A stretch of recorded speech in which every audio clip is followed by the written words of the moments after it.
Welcome back to another edition of the Knight Report podcast. I'm your host, Mike Broadbent. Joining me is my part-time co-host, Alec Crowdhamel. We are going to discuss Rutgers, I wouldn't say season-saving, but vibes-saving at the very least, win of the season against UCLA last night at the Rack. We're going to discuss the almost program-defining victory for the Rutgers wrestling team, and Alec has an update on the women's basketball situation in the Kyomi McMiller saga that is ongoing. We'll get into all that in a minute, but first, this podcast is presented to you by Knight and Day Apparel. Hey, Rutgers fans, get ready to slam dunk your style with Knight and Day Apparel. Cheer on your Scarlet Knights this basketball season in our exclusive Rutgers gear. From trend-setting designs to lifestyle garments, we've got you covered with everything you need to support your team in comfort and flair. Stand out in the crowd and show your passion for Rutgers basketball with designs that celebrate every dribble, dunk, and victory. Use our promo code RutgersRivals to get 10% off your purchase. Don't wait. Head to Knight and Day Apparel today and gear up for game day. Go Knights. We are also presented to you by BetOnline. BetOnline continues to be the world's most trusted betting platform and your number one source for online betting. From the earliest odds to in-game live betting, BetOnline provides you with all the action and the ability to watch games as they happen. With the largest selection of odds from everything from football, the NBA, college basketball, NHL, and UFC, you can head to BetOnline today, and don't forget to use our promo code Believe. That's BLEAV for your welcome bonus on your first deposit. BetOnline, the game starts here. So Rutgers defeated the UCLA Bruins last night in Piscataway, 75-68. This is the kind of team that I think everyone expected to see the entire season. It is another massive lineup change for the Scarlet Knights. We'll get into that. But Alec, you were at the game. Did it feel different last night? Because from watching it at home, the opening was one of the uglier games that Rutgers has started with, especially offensively, but they found a way to right the ship. What was it like being inside the Rack for not only the first part of the game, but for the entire game? You could definitely feel in the arena a little bit of a sense of desperation, I guess, from the fans, and then it kind of shifted into more intrigue once it came out right before the game started that Steve Michael made a change in the starting lineup, inserting Tyson Acuff and Dylan Grant, and also having Lathan Somerville start his second straight game. It was the four freshmen and Tyson Acuff in the starting lineup, which people had been asking for a while. So once that was announced, Chris Corso announced it right about 10 minutes before tip-off. That was kind of like a more of an intrigue. And you're right, it did not start. It was not a pretty start offensively for Rutgers. UCLA got off to another pretty quick start. It kind of felt like it was headed to the same direction that the Wisconsin and the Purdue game was going with the slow starts. But then the game slowed down. They rallied. They played some really good defense. I think it's probably their best defensive performance for a full 40 minutes. Against any high major team at the very least. Again, with some of the bye games, got to take those with a little bit of different expectations. But in Big Ten play, it was definitely their best defensive performance, I would say. Ace Bailey and Dylan Harper look like their usual selves, back to normal. Dylan Harper finally was fully healthy after dealing with that illness, a really nasty illness. He said he was asked after the game if it was like actually the 9 pounds that one of the broadcasts said. And he said he wasn't 100% sure, but it was definitely close to it. It sounded pretty similar. He's trying to get that back day by day. You can see he already looks like his usual. He looked more like his usual self. Getting to the rim a lot more, really just imposing his will. He had 4 assists as well. So yeah, a huge win for Rutgers that they needed. Basically, I know you didn't want to go out and say it, but I'll say it. It saved the season, because if they lost this game, they would have gone 0-4 to start Big Ten play in January. They would have lost all 3 in this homestand that they desperately needed to win at least a couple games. And now you're sort of righted the ship, at least temporarily, and now you got to go out to Nebraska, a very hard place to play. It's kind of like Jersey Mike's Arena, or I guess it was called the Rack, in the year that Rutgers would have made the NCAA tournament had not been canceled. I think they went undefeated in conference play there. They're off to a pretty good start at home this year too, so it's not going to be easy. Certainly will not be easy. This is a team that's given Rutgers fits over the years. They're just really well coached. They play an up-tempo style. They shoot a ton of threes. Rutgers will be facing off against its former teammate Gavin Griffiths, who's, while he's not playing a lot, I'm sure that they may not face off against him, but yeah, there will be an added FU factor baked into the game. But I think this is the 7th starting lineup that Peichel's gone with this season. Clearly just trying to mix and match, getting something going. Dylan Grant continues to you look at his stats and they don't really jump out to you. He played 24 minutes. He shot 1 of 3, 0 of 2 from the line, just 2 rebounds, an assist, 2 blocks, 2 fouls, 2 turnovers. But there is something adhesive about the way he plays where he is able to he's one of the only guys who goes up strong. Like we have this epidemic of especially our post players. They get the ball and then they kind of like gather and they wait way too long before they go up with it. Dylan Grant doesn't do that.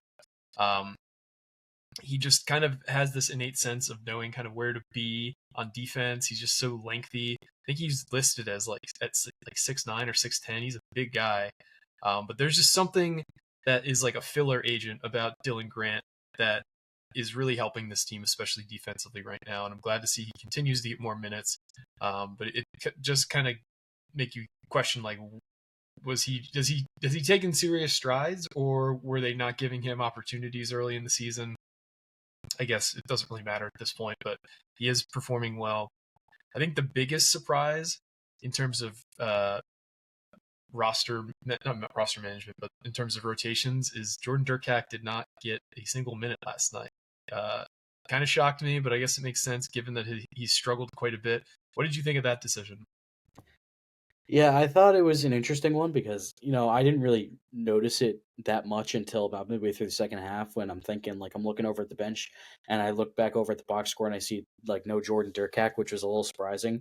He's been a useful player for Rutgers throughout the year on both ends of the floor, but yeah, lately he is kind of been struggling a little bit, particularly on offense, where it just feels like he kind of recklessly drives towards the basket, which really did work for him and helped him get that NEC Player of the Year honors last season, but in the Big Ten, he's still trying to adjust to that.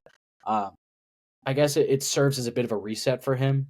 I mean, we've seen Peichel really switch things up. I think Brian Fonseca said it was the 8th starting lineup of the season in 17 games, which means almost every other game you're starting, different guys, which was bound to happen eventually when you factor in that Ace Bailey was banged up for a couple games. Dylan Harper was sick for a couple games. Tyson Acuff wasn't totally ready to go to start the season, things like that. But yeah, it is kind of crazy that they've just been cycling through a lot of lineups. It feels like this one might just be the one to work out, and not just for the reasons of starting 4 freshmen and then you got Tyson Acuff, but it feels like having Jeremiah Williams come off the bench is a really good role for him. Yeah. He had probably one of his better games of the season. The stat sheet doesn't, jump out at you. He had 11 He was points. very efficient. Yeah, 11 points, a rebound, and assist on 5 of 7 shooting. So, like you said, really efficient. It just feels like he's more comfortable in that role of he can come off the bench, spell Dylan Harper with the ball handling duties, and still play on the ball, and do so at a better efficiency. He also, I don't want to say he iced the game, but he had a big part in doing so with that big reverse layup. I thought that was a really nice drawn up play where you have him coming off an off ball screen from Lathan Somerville, because he's a bigger guy at center, kind of throws the defender off his position. I think he knocked him over, actually.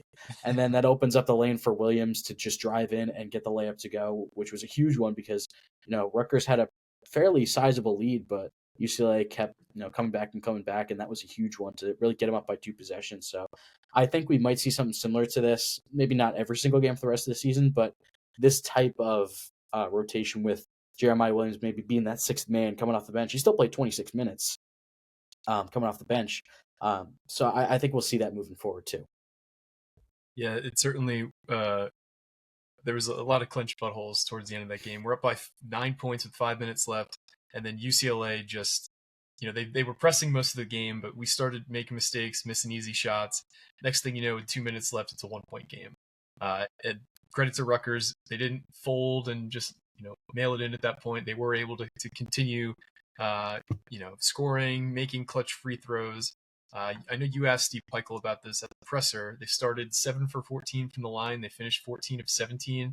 You asked him if there was a switch that flipped on. I think he gave a pretty funny answer. You want to talk about that? Yeah, he said if I knew, I would have turned that on the first half. But yeah, I that was the next thing I was going to talk about, free throws as well. I mean, big shout outs to underclassmen, Lathan Somerville, Ace Bailey, Jeremiah Williams, Jermichael Davis. Jermichael Davis in back-to-back possessions drew fouls and made 4 huge free throws to really keep that lead going because, like you said, UCLA was relentless in trying to come back and getting to the rim and just putting points on the board. Rutgers played some really good defense in that second half, but UCLA made a lot of timely shots to keep within an arm's length. But yeah, huge free throws from Somerville and Davis and Bailey. East Bailey really struggled from the free throw line in the last few games. Definitely put in work, and it definitely showed. He was 5 of 5 last night.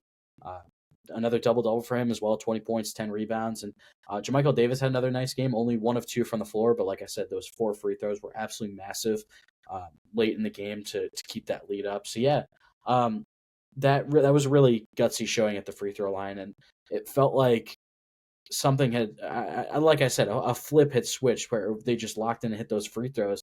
It feels like Lathan Somerville might be one of the more consistent free throw shooters on the team, which when you look back in recent memory has not been a trend for Rutgers big men. But he was 4 of 6 last night. He's been really good when called upon at the line all season long. And then Dylan Harper, of course, got to the line plenty, 6 of 8 for him as well. So the overall number, 21 of 31, doesn't look too great, but the way they finished was definitely very nice to see. Especially considering Rutgers' long-time struggles at the free throw line.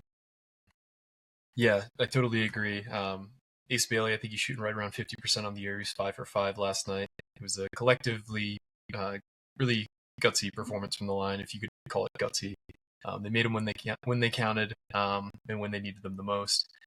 I want to talk a bit more about Jeremiah leading the second team. I do think that both he and Dylan play similar styles where they're they're the primary ball handler. They create a lot of either outside shots from drive and kick, or they're probably the best 2 players on the team in terms of finishing around the rim for guards anyway.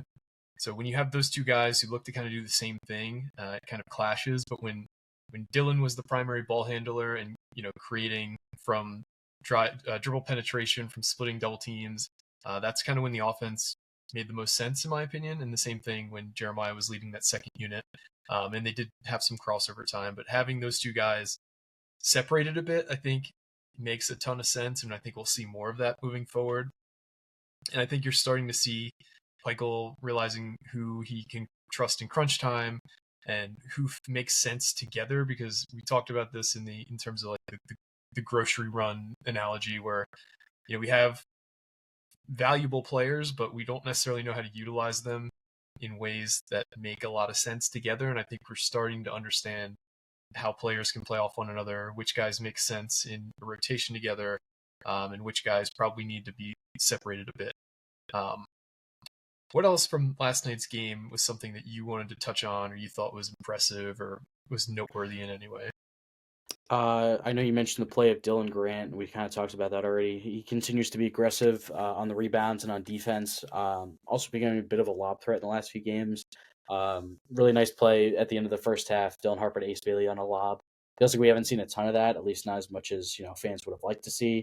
Harper was in foul trouble a bit. He had 4 fouls, picked up his 4th, I think, with like 8 minutes left, and then he sat for I think 3 or 4 minutes, then came back in and did not commit another foul, obviously. Ace Bailey continues to be a workhorse, 38 minutes. And he was more efficient, too. He went 1 of 4 from 3, but from the 2-point range, he was 6 for 9, so a really nice showing from him. Lathan Somerville, second on the team with 9 rebounds to go along with 6 points, so pretty nice game for Somerville on the boards as well. Manuel Bole, a nice game for him as well, 4 points, 5 rebounds. I feel like he really matched up well down low against guys like Tyler Bilodeau for UCLA. And then the play of Zach Martini as well. Martini really hasn't played much or played very well over the last few month or two, I would say, last few games, month or two. But he stepped in and early on in that first half, hit a huge 3. I know Brian Fonseca said it already, but you could see and you could feel the relief when he made that 3. It was very much needed for his confidence. He only finished with 4 points and 1 rebound. But I thought he played solid defense. He moved the ball well on offense. So that was some big minutes that he provided as well. And I guess that's kind of the mentality that Steve Pikiell really wants to have, where it's like, they have more depth. You can have more depth even with the rotation trimming. They played 9 guys last night. Jordan Durkak wasn't one of them. He also said post-game, sometimes it's going to be Martini's night. Sometimes it's going to be someone else's night. Sometimes Durkak will have his night coming up soon in the future. you can have depth. Also, PJ Hayes didn't play. That was another one. His role has been fluctuated throughout the year, so you can have depth while also having a small rotation. I think that's how Pikel wants to do it, where you can have guys go in and give you serviceable minutes, while also only playing a certain amount of guys as well, just having different guys ready to go. So that was what stuck out to me. A much needed win for Rutgers. I thought the offense looked a lot better in that second half. The defense looked a lot better in the second half. I mean, UCLA still scored 35 points in the half, but it felt like that was the vintage Steve Pikiell defense that had been missing all year long. They played really well on the inside, didn't get a lot of opportunities for UCLA. Interesting note for UCLA, Dylan Andrews usually starts. He only played 5 minutes and had no stats.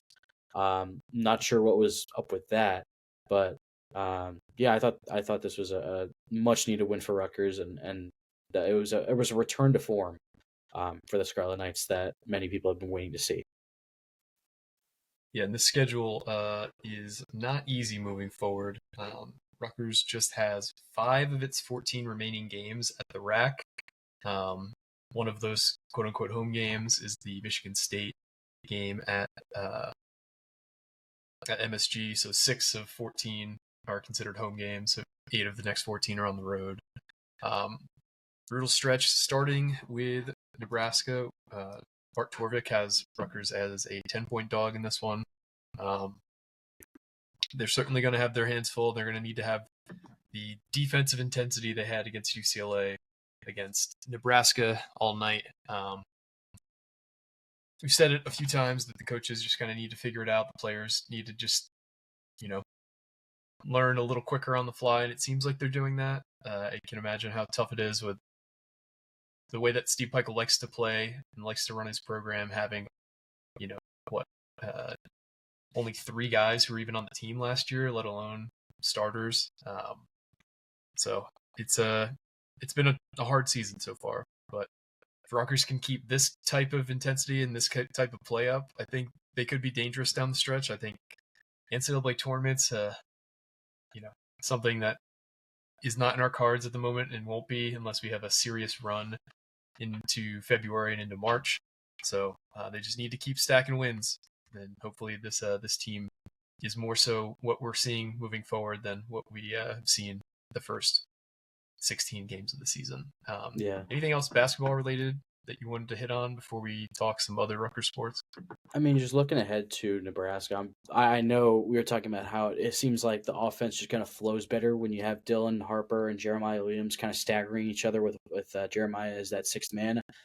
They might have to already reverse that against Nebraska. I mean, you got a lot of length on this Nebraska team. I mean, Bryce Williams has been the hub of that offense. So maybe you have Jeremiah Williams start and guard him.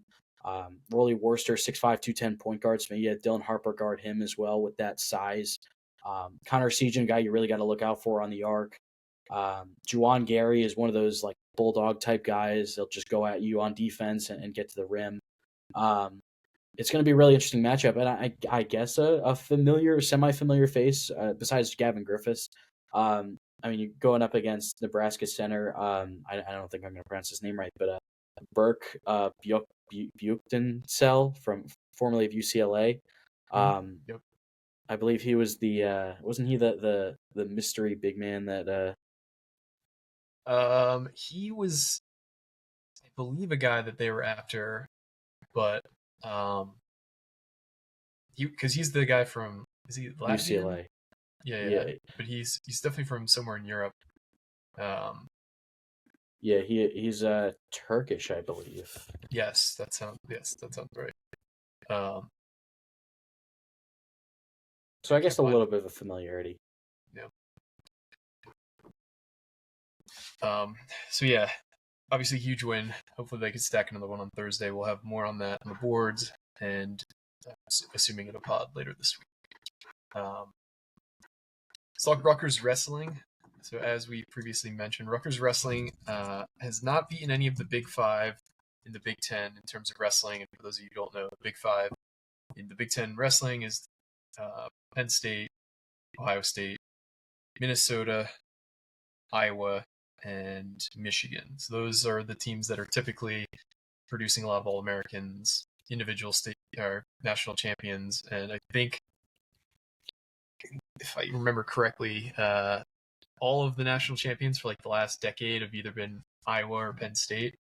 So those are the kind of programs that Rutgers has struggled with, and it shouldn't surprise. Wrestling is you could be the second best wrestler in the country and go against the Penn State wrestler and get majored. And wrestling is the chasms between the number one and the number two wrestlers sometimes are huge. So it's not a surprise that Rutgers hasn't been able to break through, but they've come close a few times. I think the last time Rutgers beat a top 10 team was Nebraska in like 2016-ish, and that was an upset. 2019 was last time they beat a top 10 team. Okay. So Rutgers has been on this same kind of, like last year, they had a golden opportunity against two teams, against Minnesota and I think Ohio State last year, where they kind of saw those opportunities slip away. This one, I feel like this is the best duel that Rutgers has wrestled in a long time. Started off with two upsets at 125 and 133. Dean Peterson beat top 10 wrestler in Brendan McCrone by decision. At one point, it was I think a late BS call, and it would have been a major decision, but he won 11-4. Dylan Shawver beat another top 10 wrestler in Nick Bouzakis by decision. So Rutgers wins its first two bouts. And then at 141, Joey Oliveri was sick, I believe. So Max Hermes had to step in and face the number one wrestler at 141 and Jesse Mendez and gets tech falled. You got to wonder if Oliveri wrestles there. He probably keeps it to a decision. Rutgers ends up losing 17-15 in this one in a bout where it came down to that major decision, or it came down to that tech fall. I'm sorry. Rutgers won 5 bouts. I think they were probably, if you were going to handicap it, Rutgers is probably only favored to win in like 2 or 3 of those bouts. So some of these younger guys, just seeing them kind of mature in front of our eyes. You talk about Shane Kotango Walsh, who's really kind of grabbed the reins at 184 over Brian Saldano, he's like at the highest peaks and valleys of anybody on the team. He'll pin a top 10 wrestler one match and then get pinned by a freshman who's 6-14 the following one because of the way he wrestles. John Poznansky gets a huge win at the buzzer, basically, to get a takedown in a bout that was very close. Similar thing happened to Yara at heavyweight against the top 10 opponent in Nick Feldman. It's a bummer. I feel for Goody, but that was such a good match, and came down to the wire in a way that Rutgers really hasn't against top opponents in a long time. I know you watched it as well. What were some of your takeaways from this bout for the Rutgers wrestling team? Yeah, it was just even for a neutral viewer, a really fun match to watch. I mean, all but 2 of the bouts were decided by, I think, 3 points or less. The only ones being Dean Peterson's decision over Brendan McCrone, and then Jesse Mendez tech fall over Max Hermes 17-2. All the other ones were right within striking distance, which makes you think, like, how many of them could have flipped. Watching Nick Feldman and Yaroslav Slavakuski in the heavyweights, and that was just a really tough last second one. I think Feldman got the takedown with like 19 seconds left in the third period. Really tough one. And then, I mean, on the flip side, like you said, you got Poznansky getting a takedown at the buzzer to win that one too. So, I mean, that's just kind of how it works in wrestling. Unfortunately, you come out on the good end on some, and then not so much on the others. But like you mentioned, Shane Cartagena Walsh is really impressed, and I'm sure Ryder Rogotsky from Ohio State is seeing Rutgers wrestlers in his nightmares, because I think he got pinned by Soldano last year when they went up against each other too. I'm sure he does not want to see Rutgers again after that. But yeah, just I thought it was a really impressive one, and just a little bit off. I mean, Goodell after the match, he said, "We competed our tails off and we were a takedown away from winning tonight." And he said he's so into the effort from his guys and knew how bad they wanted it, and said there were a lot of good to take away. And yeah, he's right. It was a lot of fun to watch. The energy. I don't know. I'm still kind of new to college wrestling, so I'm not sure how much home court or mat advantage goes into it. But I feel like the energy at Jersey Mike's Arena would have maybe given them an extra boost as well. The fact that it was on the road at Ohio State definitely helped the Buckeyes as well. Scarlet Knights are ranked number 16 nationally, Ohio State number 4. So it would have been one of those pretty big upsets, too, in the Big Ten. Yeah. And a couple of those middle bouts, too. Ohio State just had more depth in the middle weights. I mean, look at a guy like Semi Sasso, who I believe has won 2 Big Ten titles, taking down Connor Hare, only 3-2 decision. Same thing for Carson Karsla, taking down Jackson Turley, 3-2 decision.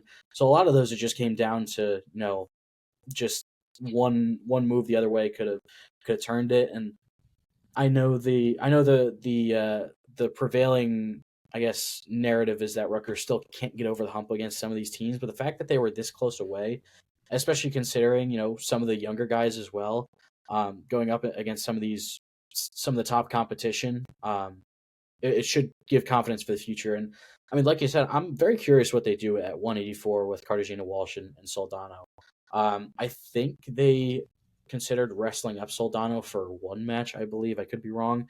But you still got John Poznansky there as well. So it should be interesting to see what they do there for the rest of the season. Coming up, they have, after this one, they have Wisconsin on Sunday, and then they have Penn State on January 24th. So that is going to be a huge match at Jersey Mike's Arena. I'm pretty sure Penn State's ranked, or Penn State or Iowa ranked 1-2 or something like that. Yeah. Yeah, Penn State's 1, Iowa's 2. Yeah. It's just those two are far and away above everyone else in the Big Ten. So it's gonna be a tough one. But yeah, just got to keep climbing that ladder. Is this going to be the year that they take down that big upset top ranked team? I don't know, but there have been a lot of really good bouts so far, and I'm sure it's going to continue. Yep, it certainly will. Looking at the schedule, Rutgers wrestles at Minnesota as well, who is ranked currently 8th. They wrestle, I think Michigan State is also ranked. They wrestle them at home. Actually, they are not ranked. Rutgers has a pretty easy Big Ten schedule. They do not wrestle Michigan. They do not wrestle Iowa.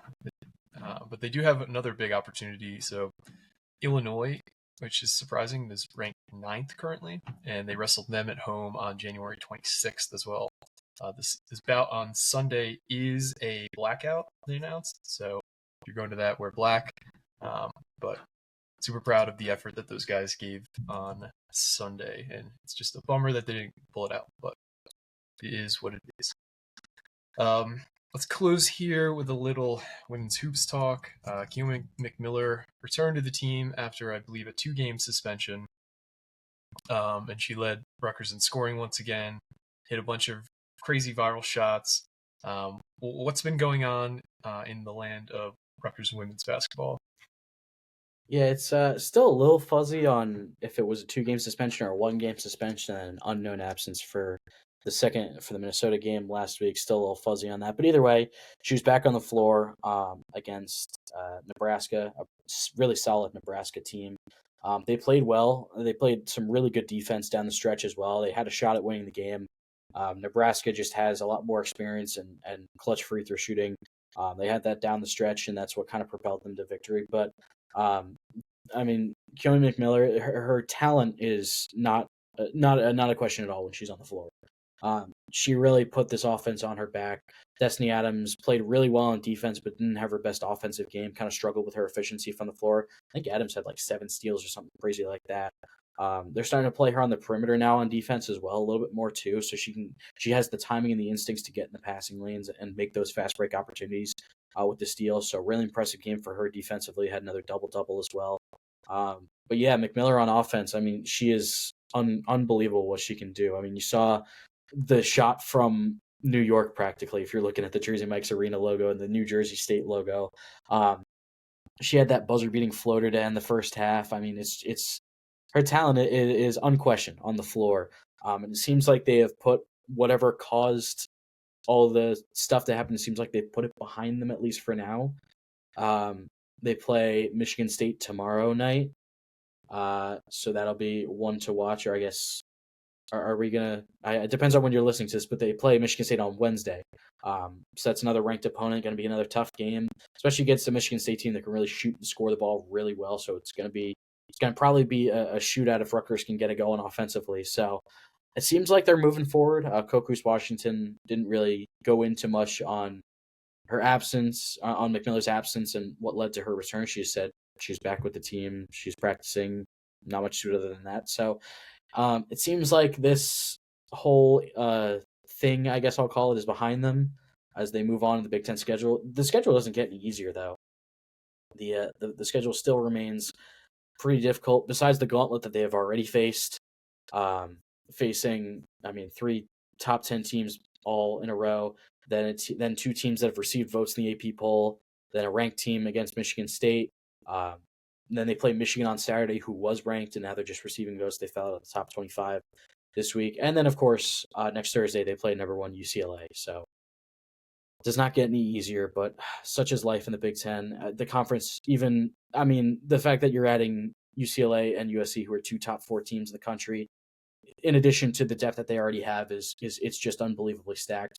The schedule gets a little bit lighter in February, but January is just an absolute gauntlet. Just got to get through that. Yeah, there are no breaks in basically any sport of the Big Ten, and that's kind of where you want to be. But it's a bummer when your teams are struggling in that kind of competition. So that is all we have for you guys. We'll do a quick update here. Transfer portal stuff. I know a few of you on the boards have been asking, new follows, things like that. Things have significantly slowed on that front. We were trying to confirm a visitor from last weekend and weren't able to do that. It seems like the staff has slowed things down a bit. I think the last day to enroll is coming up for the spring semester, so you got to wonder if they're just deciding to kind of wait until the summer. It wouldn't surprise me at all if something happened in the next week. So that is the transfer portal. The defensive coordinator position, I'm a little surprised it has gone on this long. I talked about precedent in the past. I believe Joe Harris-Simiak, when he was hired on January 7th-ish. And when Kirk Soraka was hired, he was hired on January 5th-ish. So we kind of forecasted it to be the first week in January. Some really weird stuff happened this past week. So for one, Corey Heatherman, after signing an extension to be Minnesota's defensive coordinator, jumped ship and decided to join Miami as their defensive coordinator, which was a little strange. I was told some of the details of his contract by somebody who covers Minnesota. In his extension that he signed, he would have had to pay back the full value of his contract as a buyout if he left for a Big Ten institution. So that would have been like $1.4 million. And if he left for any other institution as a defensive coordinator, it was only 1/4 of that, so $600K. So Miami is paying a $600,000 buyout. You got to assume that PJ Fleck really played hardball with that stipulation because he didn't want to lose Heatherman back to Greg, and he ends up losing him anyway. Penn State also just lost their defensive coordinator. Tom Allen left Penn State to become defensive coordinator at Clemson. So they're also looking for a defensive coordinator now. You got to wonder if maybe Greg was continuing to push for Heatherman. It is pretty cost prohibitive to pay almost $2.5 million for a buyout and then give him a massive raise on top of that. You probably would have had to pay him, I think, close to $2 million based on what Miami's given him.